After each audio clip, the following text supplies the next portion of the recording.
Welcome to Moving Panels One Shot. This is a mini episode where my guest and I discuss a single topic that we felt deserved a short conversation. Joining me today is the creator and host of the 80s flick Flashback. It's Tim Williams. Hey everybody, thanks for having me, Laramy. I appreciate it. Oh, no problem. I had to have Tim back. The theme of this one shot is actually going to be for us to discuss what we realized after we recorded our episode on Superman, which if you haven't listened to, go back into the archives and do. We realized there were some scenes and some moments that we could not believe we did not discuss. Right, exactly. And so we're just going to take this one shot to kind of hit some of those moments.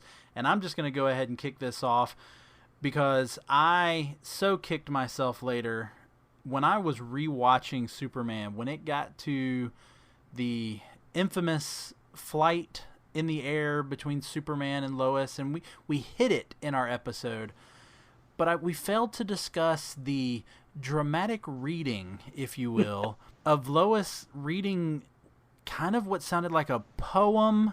I mean, I did find out it was intended to be a song, but Margot Kidder couldn't sing, although even if she could, this would still be weird. Oh, wow. They're really swinging for the fences with that, weren't they? Yeah, so the Can You Read My Mind moment. Tim, I'm going to let you go ahead and just put in your 2 cents. What was your thoughts about the Can You Read My Mind scene smack in the middle of this superhero movie? Well, it was interesting. That whole segment is interesting. Of course it was cool, as a kid seeing that scene, of course, him flying around and him going with her. But yeah, the read my mind, it kind of came out of left field, like, okay, I wasn't expecting that part. I mean, thinking of her as being a reporter, she's curious. She's got a curious mind about her. So to ask that question is not too off the wall, but then to just continue to talk and, like you said, giving this soliloquy, I was like, okay, I thought you would have gotten the hint by now. But then when she slips out of his hand, that really took me out. I was like, okay, I know he's Superman, but is he completely oblivious? Could he not tell that he was losing her grip, or she was losing his grip? It's this slow release. Like they're holding each other's forearm, and then they're holding hands, and then they're interlocking fingers, and then he's holding on to just the tip. And they even show him like turn and smile at her. Yeah, it's not like they hit a pocket of turbulence like on a plane and like, oh, I'm sorry, I got a bump and I lost my grip for a second. And then once again, I think that's when there's the movie's going along too nicely. We need a moment of peril. Let's stick it in right here. Oh, lose her grip or something like that. So yeah, I think the losing the grip, I think got me a little bit more than the reading my mind, but they were both kind of weird. You know what? I would have accepted the losing the grip, and I would have been fine with that. The Can You Read My Mind is such a change of pace. It's such a odd part in the middle of and it is literally in the middle of this movie. Right. And I don't know if they're trying to make it more romantic than it needed to be, and just. Oh yeah, so romantic, because right before they went on this flight, she asked him what color panties she was wearing. And he looked. Let's not forget that. Yeah. He looked. That was one of the uncharacteristic parts of Superman. Is, when it's one thing when she asked and he did it just to, oblige her asking, and then it was like, oh, this planner must be made out of lead, and they tied all that in. But then just a few minutes later, he goes, pink.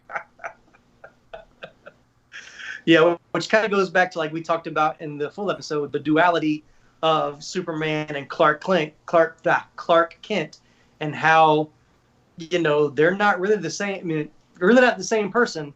Clark Kent is really like this good old boy, all shucks kind of persona. But in that scene, Superman was not as wholesome as we wanted him to be. No, but it also goes to further a point you made in the episode where you talked about the infatuation that he immediately has with Lois. Yeah. Which I still don't, we still don't have an answer to that, but it was very evident from first contact, which makes me like, had he been stalking her 2 weeks before that opening scene or what? Because he definitely knew who she was, and wanted to be close to her at all times. Yeah, and that the initial interview before they take off flying is like it's very unprofessional for Lois. Right, right. I mean, she asks a question that kind of implies like, does everything work the way it's supposed to? Yeah, that was that was interesting. Yeah, because then he was like, "Do you eat?" Like it was weird. Like, of course, as a kid, went way over my head. But watching it again, I was like, "Wow, she was really being forward in that interview," and he was really playing oblivious, or he just didn't want to answer. All right, so moving on, we've hit that. That's again, I can't believe we completely skipped over it. I mean, I can. I love to forget that part of the movie, but I also felt listening back to the Superman episode that we didn't really hit the ending a lot. We did talk about him reversing time and whatnot, but I also went back and said, but what about him actually repairing the San Andreas fault? Yeah, because that was a big portion of that rescue scene before Lois running out of gas. I mean, he had, one scene we talked about, we forgot to talk about him repositioning the missile that was headed to Jersey. It seems that he launched it into space, but we don't really know what happened at that point. And there's another thing. I'd love to go back and listen. I swear that they talked about one of the that the missile he was tracking was headed west, I think they said, but then it's supposed to be going toward New Jersey, and that was confusing. I could have heard them wrong. I think I was more distracted by the fact that it was John Ratzenberg who was saying all of this. Right. Oh man, you just took me to another scene, but we'll come back to that. I think we talked about this somewhat in the full episode about not really knowing about Metropolis being not the real United States in different cities, but logically the missiles would have been launched kind of from the middle of the United States, so whatever the United States are called in Superman's world. Because one would go east to Jersey, and one would go west to what we know as the Hoover Dam, but you said they didn't ever call it the Hoover Dam; they just called it the dam. Mm-hmm. Because we were trying to figure out why, if it was going east, was it in so much desert? Because he was flying through desert. Maybe that's what I'm thinking of. Yeah. Yeah. So. But my thing about the missiles is that whether they came from California or, as you're saying, they came from Middle America somewhere in a silo, buried underground, Superman left from Metropolis, which appears to be New York. He was in a subway. Right. He leaves from that to fly after it, yet he ends up chasing it. He ends up behind it, and he even struggles to catch up with it. So how does shouldn't he be heading towards it if he's flying from New York? How does he end up that far behind it? And even so, how does he end up in what appears to be desert? Right, exactly. So I guess what we're saying is there is no north, south, east, or west in this movie. Yeah. So back to the fault. Right. So he stops the original missile. Right. He launches it up into space. And he flies where we west, but we really don't know because there's no directions. Yes, he just dives back down. He unfortunately is not able to stop the other missile. It explodes and sets off this huge earthquake. The fault starts to separate in a very practical model look. Yeah. Yeah. And then we see Superman dive straight into I guess it was the San Andreas fault. Mm-hmm. We then proceed to see something that makes absolutely no sense, if you ask me. And that is him just flying just above, I guess, the molten core. Right. And he does that for a long time. Yeah.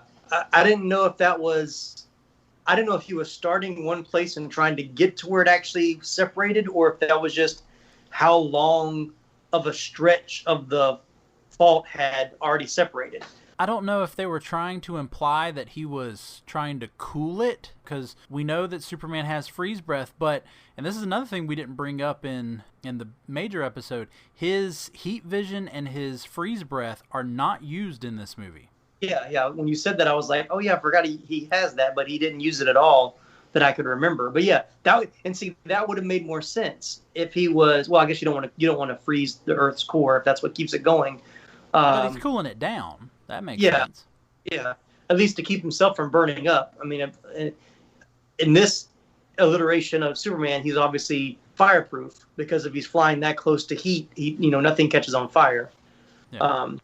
Which goes back to a question I forgot to pose in the last episode too, is Lex makes the statement that Superman is not fast enough to stop both missiles.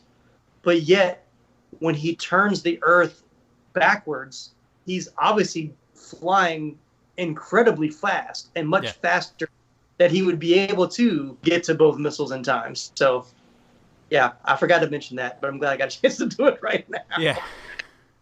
So we see him again flying, which for a movie that has the pitch, you'll believe a man can fly, and as much as the flying scenes are amazing, right? This scene of him just coasting inside of the fault really just looks like Christopher Reeve is lying on top of a skateboard and someone just pushed him. Yeah. And then that brings us to the moment where, and I don't know where he ends up going or what he decides to do. It's an awesome shot of Superman then lifting essentially Earth's crust. Right. Now how it seals back. I love it's really just a reverse shot. Yeah, exactly. Yeah, I was gonna say that. You see it crumbling, and now we reverse it because like it came back to where it was. Yeah. Yeah, because this isn't him reversing time. This is just him lifting the Earth up and fixing it. Right. He doesn't build anything underneath to support it, to sustain it, to staying back together, unless unless he used some power we didn't see. But yeah. Yeah, because again, we do not see the use of heat vision or freeze breath in this movie. Right. Yeah, because I do know that there is the extended deleted scene where when Clark or Superman goes to find Lex, there are a series of booby traps before Superman actually knocks down that door. Gotcha. Yeah, so we just didn't see it, but he did use it. So those were the ones that really stuck out to me. Were there anything else that you thought of, or while we've had this conversation you have thought of? Yeah, so you mentioned John Ratzenberger's voice. So we didn't talk about the J.R. Ewing cameo in this movie. You know who J.R. Ewing is from the show Dallas? Yes. I'm honestly, as many times as I've seen this movie, do I not remember his cameo? Yeah. So when Lex and Miss Tessmacher and Ned Beatty, his name is escaping me. Otis. Otis, yeah. When Lex, Otis, and Miss Tessmacher are trying to steal the missiles, I think the first one they use is where Lex flips over the car and it looks like it's damaged, and Miss Tessmacher is laying in the middle of the road in her beautiful red dress, trying to look all sexy. So he is the sergeant that comes and says he's going to give mouth to mouth. Right. That's right. Yeah, Larry Hagman, right there. I don't know why it didn't register when you said it. Once you described the scene, I'm picturing him. Yeah, there's Larry Hagman. Which was a very funny scene. It was interesting for, of course, at that time being on Dallas, he was a very serious character. So him play something a little more comical, I thought was actually pretty. Well, maybe that was before. That might have been before Dallas. Dallas was like early '80s. Well, even if he goes all the way back to I Dream of Jeannie. So right. Oh yeah. So he did have his comic chops. So anyway, it was just a funny scene. I enjoyed it, but I was a little shocked. I was like, wait a minute, I know who that is. I didn't expect to see him in this movie. So I thought that was an interesting little cameo there. Yeah, no, once you described it, I remembered that is him.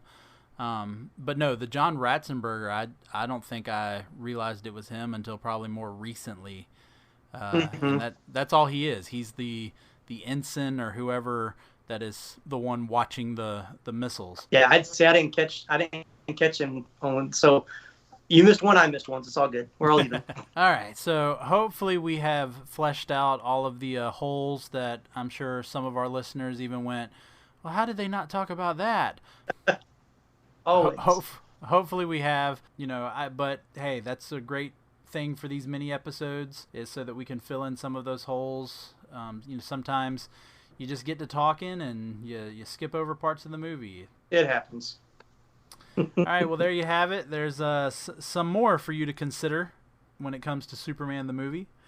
Please leave us a positive review, and you can email us at movingpanels@gmail.com if you'd like to suggest a topic for these mini episodes.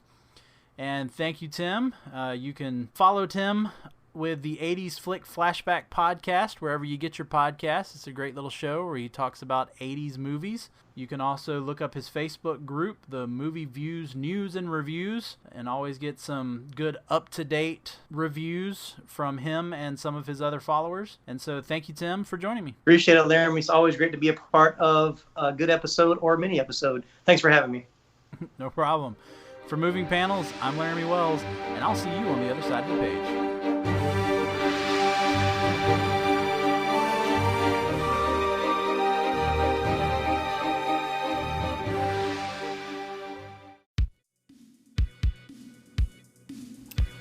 Hello movie viewers and fellow movie lovers.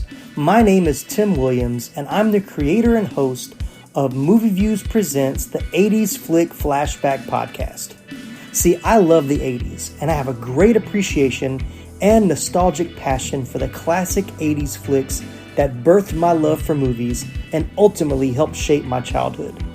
On each episode, I'll discuss, with a special guest co-host of course, a different film from the 1980s. We'll share memories, favorite characters, iconic scenes, and even share some behind-the-scenes stories along the way. We'll discuss famous blockbusters like Raiders of the Lost Ark, Coming to America, Ghostbusters, Dirty Dancing, Top Gun, Die Hard, and many, many more. As well as some other cult classics and even lesser-known flicks we discovered on cable TV or the now-defunct video rental stores. Remember those? No matter what 80s flick we choose to talk about, we'll always have a good time, so come and check us out. You can find the 80s Flick Flashback Podcast on major podcasting platforms like Apple Podcast, Spotify, Google Podcasts, Anchor, and more. Be sure to subscribe or follow so you don't miss a single episode. Once again, I'm Tim Williams, and I hope you'll join me for the next 80s Flick Flashback.